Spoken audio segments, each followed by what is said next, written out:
What happens when the thing you've worked so hard for, your career, your calling, your identity, becomes the very thing that breaks you? What do you do when pushing through is no longer an option?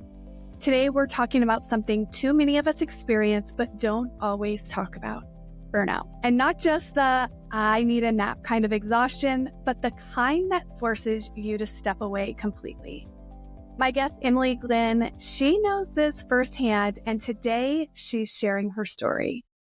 Hey everyone, welcome back to It's Your Story to Tell, where we dive deep into the stories that shape us and the moments that redefine us. I'm your host, Megan Babcock, and today I'm honored to sit down with Emily Glenn. Emily knows what it's like to hit a breaking point, the kind that forces you to stop, step back, and reevaluate everything. She's going to share a little bit about her story, but thank you so much for joining me, Emily, and being willing to have this very vulnerable conversation. Megan, I'm honored to be here, and thank you for inviting me to share my story. I'm happy to show up authentically into this space and speak honestly about the ugly of burnout. And I think it relates to a lot of people. And so I love that I can use my story in this way to help others. Thanks for having me. You are so welcome. Well, why don't we start with you helping us to understand what did burnout look like for you, and how would someone even know that they might be experiencing it, and walk us through your story.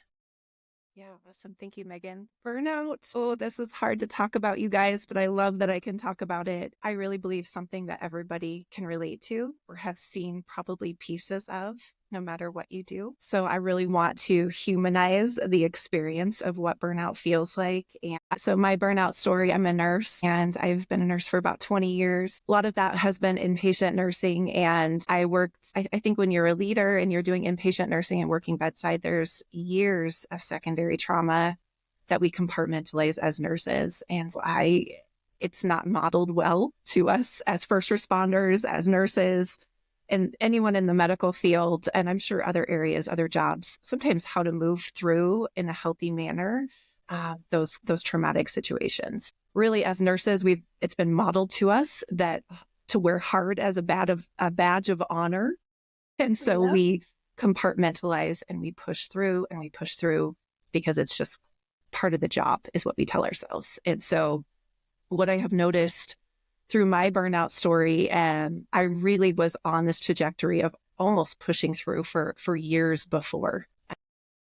And definitely when COVID hit, I'll be honest, that was, that made that process more stressful. And really those burnout symptoms started to come quicker. As you know, COVID was crazy, right? And especially if you were in the hospital situation, it was hard to navigate for us as humans. It just, not even in that situation, it was a lot to navigate. And I was a house supervisor in Northern Colorado during that time. I was part of the Incident Command FEMA response team in Colorado, and basically was helping run a hospital in those early stages of COVID. I mean, our protocol was changing every 4 hours. So the stakes were high. The stress was high. There were so many unknowns. It was scary as hell. If you talk to someone that's worked through that time, you just look at each other and there's an understanding there, because it was a freaking war zone. And so the burnout for me, it was interesting because a lot of times with stressful situations, we can really push through for about 18 months. And I think I was on the front side of a pretty mass exodus and burnout for a lot of healthcare providers. I'm pretty self-aware. I know when I'm not doing well. I have that emotional intelligence on myself.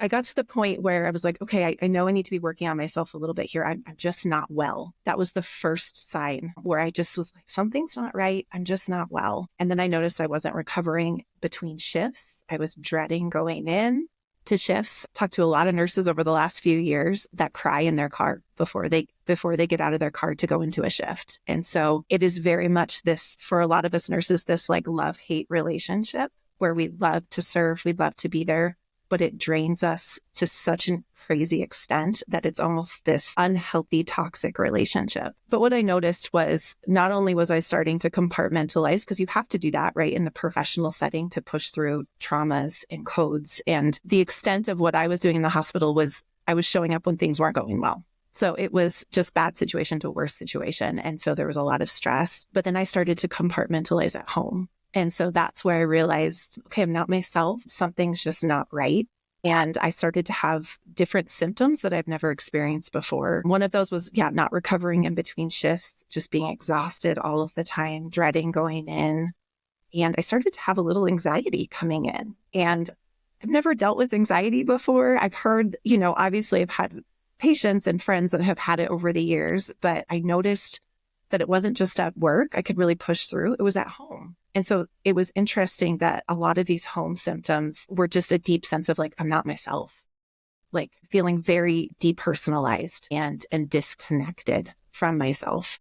So that was one of the first signs where I was like, I think I need some help. Well, as I'm listening to it and thinking about my story, and I left the hospital a long time ago. I've been a nurse 22 years. So we're really close in our time in nursing, but I left and went into other aspects of healthcare. So I was able to, not go through the COVID thing in the hospital and things like that, but was going through other things like my husband had just had a bone marrow transplant after we got home, and it wasn't long before we were in lockdown, and how scary that was. So I can identify with the things that you're sharing, even in my story, even though the situation was different, there was a lot of that emotional, physical experience that was the same. And so if you're listening to this, you're like, I'm having these feelings of, I can't manage the same things that I was managing before. This anxiety and overwhelm is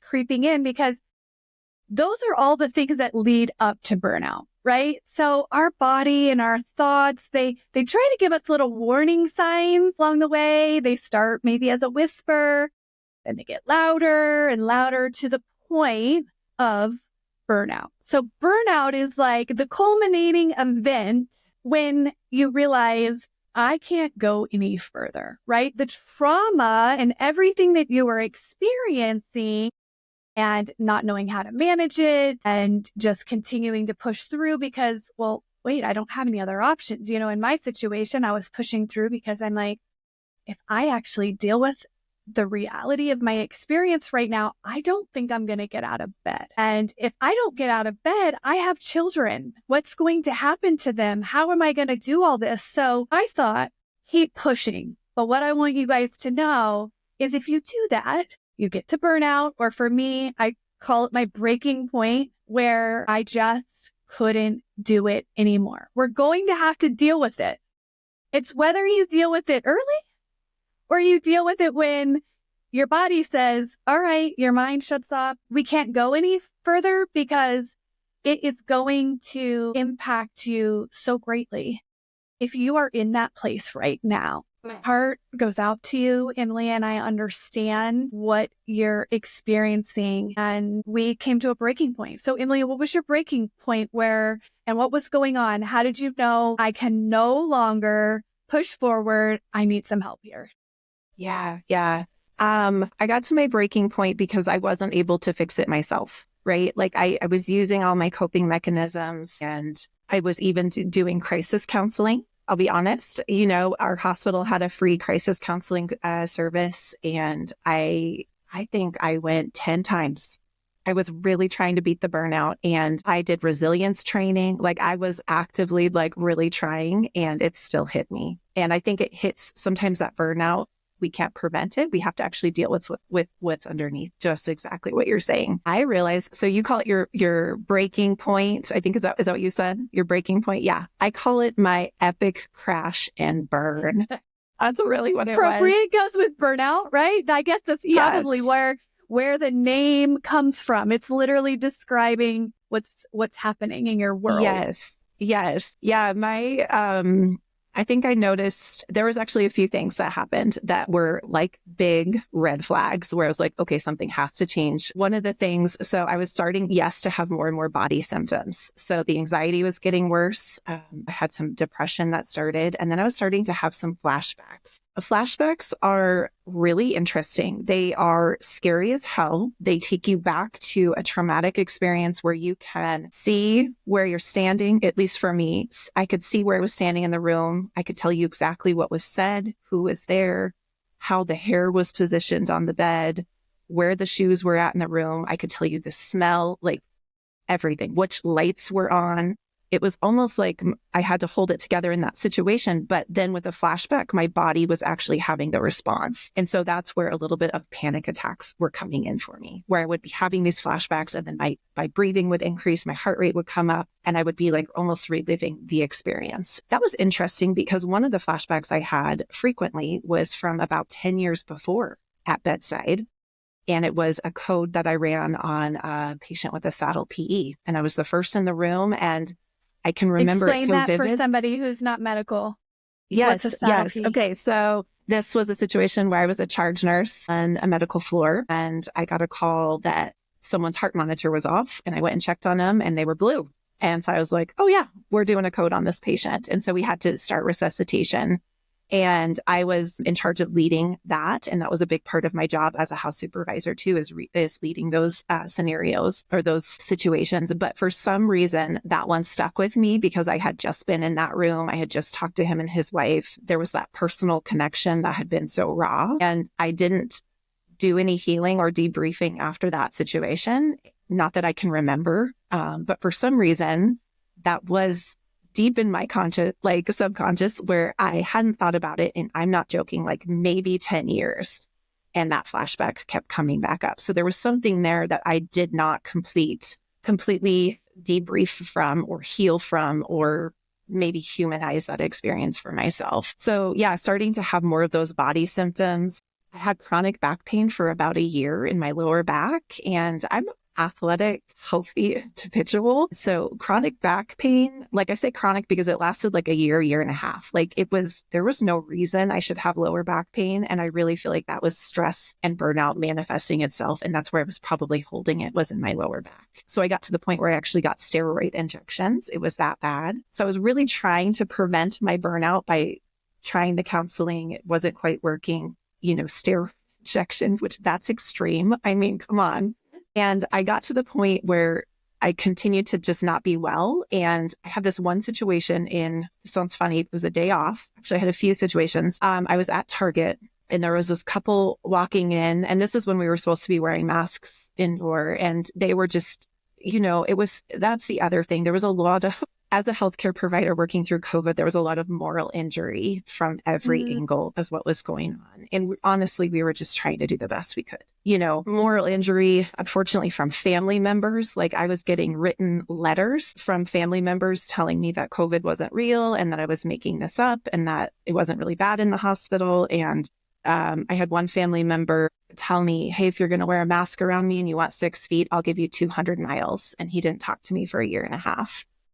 So, or neighbors, like one time I was taking my trash down on one of my days off and a neighbor came up to me, and this was after working hours and hours and hours and being through hell. And the neighbor's like, it's really not that bad, right? Like the media is making this up. And so one of my situations that I was learning, or one of my thoughts was, people are the worst and don't engage. Meaning verbally, like people would make comments and I knew I couldn't hold it together and be kind back. Because I'm a kind person. I want to be kind back, but I had lost that filter. So those were warning signs for me that I wasn't myself, I didn't want to engage because I knew I couldn't hold it together. So the situation that happened in Target, I walked in, this couple was being obnoxious, and I thought in my head, okay, don't engage. Like, I don't even know there's more of the story going on for these people, right? And I was exhausted and tired. And I just knew I just needed to get in and get my groceries and leave. And every aisle, I passed these people, every single aisle. And I didn't engage, but I had this weird out of body experience where I took my cart and I rammed it into them, and I actually engaged, and I started cussing them out, and it turned into a fight. And so it was this angry rage moment, and I felt it so deeply in my body that I didn't actually know if it had happened or not. So I had to actually take a step back and be like, oh my God, did that happen? I honestly had to get the bearings. and they were yelling at me. So that was like a clear sign that like, okay, it was all in my head. But I was having situations like that where I was like, okay, wow, like this is to another point where I'm actually like not safe and I don't want to hurt anyone, and that depersonalization part of burnout is very interesting to me. I saw this actually at bedside too, where we would be running codes and in trauma situations and people would be talking about other things. And it was a way for us to remove ourselves, be present and like kick ass at what we're doing, but like remove our human selves from the situation to protect ourselves. And so that's actually a very interesting sign of burnout when we try to protect ourselves that way or don't have that capacity. And what it is, actually, it's a disconnected capacity. And so that's the part that's really interesting to me with burnout as well, is even though I had a high capacity in what I could handle at work, it was all disconnected. And so the healthier I've gotten over the last few years, my capacity has changed, but it's all connected in. And so it's just that part has been a very interesting part of my healing journey. What else do I want to tell you there? I ended up going on a mental health leave because I got to my breaking point. My breaking point was I was actually going to quit on the spot. I had a shift that was unusually rough. It was an overnight shift and my boss checked in with me that morning and I said, I think I'm done. Like, I don't know if I'm coming back. I can't do this anymore. Like it was just that defeated, I'm trying and this is not working anymore. And so she encouraged a mental health leave, which I didn't even know was an option for healthcare providers. And I'm sure lots of jobs, right? Yeah. I think I will also say my hospital system and the leave company that we used, I did not get the impression they have had many mental health leaves before, which is very telling. Well, I think it's hard to actually talk about, right? I mean, you are in protection mode. You're not even realizing it. It's the fact that somebody recognized something in you and thought, wow, this might be an option for you. This could be helpful because you didn't know about it until that was brought forward. And I think it's important. In mental health, there's so much stigma. You can have diabetes and you can have cardiovascular disease. And it's just like, okay. But when there's something that we acknowledge, whether it is I'm having flashbacks or I'm just feeling anxious and depressed, to I actually have a diagnosis of a mental health condition, people treat it different. They think, what's wrong with you? Or what does that mean? Or are they crazy? Could they lose it on me? Like, am I safe? There's all these things that we think about. And even when you are going through this, it's like, well, I'm strong. I don't want people to think different about me. And if you're looking for external validation too, that leads to burnout, right? Because you are on this hamster wheel of always trying to get that approval from somebody else versus I'm valued for just being alive and being here. We're going to pause here and I want people to come back because in this next part, we're going to talk about how you can navigate this. Is it okay to call it a mental health crisis? That's what mine was when I had my burnout. It was like, sure. I was in crisis. I had tried to manage all my symptoms, which is one of the things that I heard you saying, like, I was going to the crisis counseling. I was getting these injections for my back, but those things weren't the root cause, right? They were manifestations of something much deeper. And if we don't go to that deep point where the problem really is, you can't really treat it. You're just guessing. And so come back and hear how Emily navigated that and what she does to make a difference in this world now using her pain and what she navigated, her nursing background, nurse coaching, and you're going to tell them all about how you can offer support if you find yourself in this place. Thanks for listening.